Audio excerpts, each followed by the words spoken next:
Ladies and gentlemen, beginning with my POI on if there are many economically deprived areas in that area, and we will build big casinos in those areas to stimulate the economy.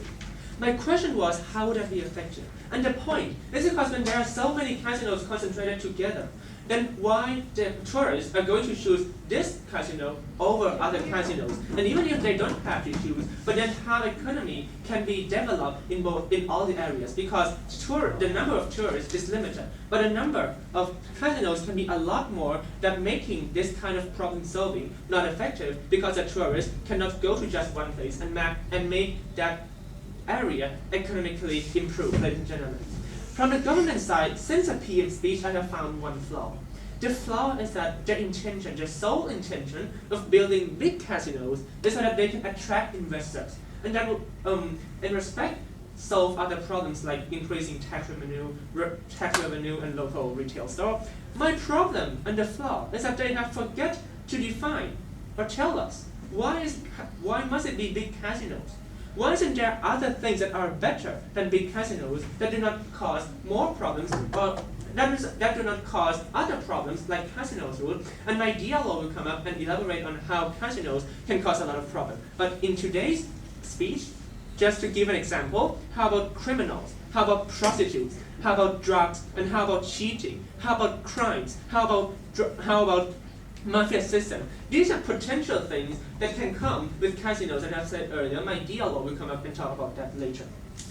Ladies and gentlemen, the intention of the way to solve this kind of economically deprived area is of course to attract investors or attract tourism, so that there is a money flow inside the system.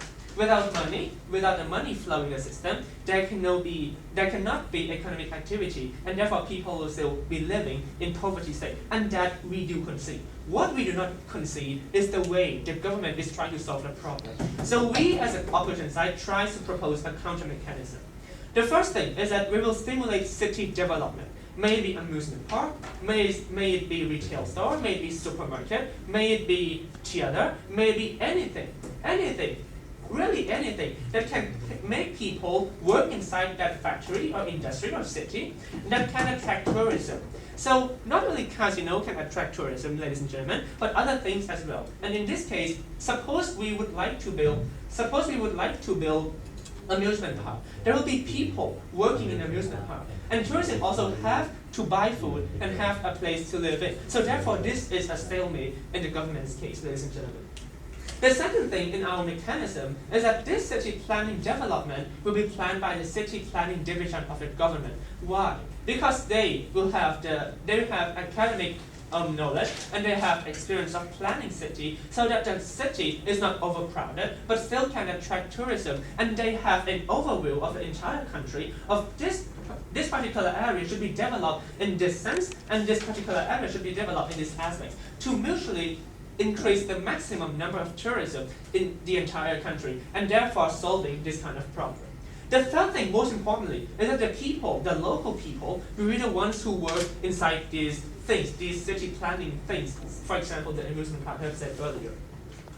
In this case, in the upside, I think we have two burdens of proof. The first burden of proof is that the government doesn't solve the problem. In our case, our mechanism actually solves the problem better than the government side. So there are two arguments. The first argument, I will ask you three questions. First, why casinos?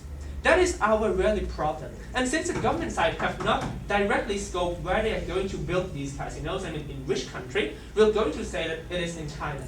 And the reason in Thailand actually stimulates this kind of questions, why casinos? Because Thailand is a Buddhism country. We have not legalized casinos, and the majority of the public have not accepted casinos, ladies and gentlemen. Therefore, building big casinos without such referendum can cause resentment, can cause people not being able to cope with the casinos, and it will cause bad images to the country of being Buddhism and stimulating prostitution and drugs inside these casino areas. Yes. How it could be available in the USA, because USA is also Christian country. Christians also deny this conception. Two differences. First, the USA have already legalized gambling. They have already legalized casinos, and the majority of the people enjoy casinos over there. In Thailand, we have not legalized it, and the majority of people still regret casinos. The second difference is religion, as they have said actually, that they are Christianity. But who says that Christianity objects gambling, while the Buddhism principle objects gambling? And therefore, that is the differences between Thailand and USA. No, thank you. So yeah, on the first question, why casinos? The government have to prove this part to us. But even more importantly is the second question. Where will the money go? Even though they say that the tax will go to the government and the government will improve immediate area around the casinos, the problem is who is going to profit the most from that casino? Is it government? No. Is it the local people? No. It is the owner of that casino. And the owner of the casino is just one person or some 7 people building the casinos up. And it is a lot of profit going from the local people who are very poor in the first place, and they will go to the owner of the casino who are rich in the first place. So this actually worsens the problem. On the third question, do the local people really get the profit or get the benefit? We don't think so. Why? Because even the retail store may increase in trade, which is a stalemate in our case anyway, but in this case, local people may be attracted to the casino and lose in the gambling, or even if they are not attracted to the casino, but it is not that much. The tourism, even though they come in, there might be hotels that rich people come in and build luxurious hotels, build luxurious department stores, and local people still do not get the profit of this big casino. However, in my second argument, do we really solve the problem? Yes, we do. Why? Because we create jobs. It is not possible that we will import all the people from other areas or other countries to work in these economically deprived areas. So even though it is a stalemate, however, because there is a variety of what we are going to do, for example, amusement park, department stores, hotels, resorts, all of these things that are a lot more jobs for people available to do, and the local people with different skills can work in not just casino and casino. The people will have to be trained for just shuffling the cards and things like that. Not many people can work on a job like that, ladies and gentlemen. The second thing is that it attracts investment, because just one casino and that's it. It's a full functioning as the definition. But in this case, it attracts more investors, and the government doesn't have to do much things. They just have to stimulate city planning, and the private sectors can come in and invest in that particular area, and tourism can definitely increase.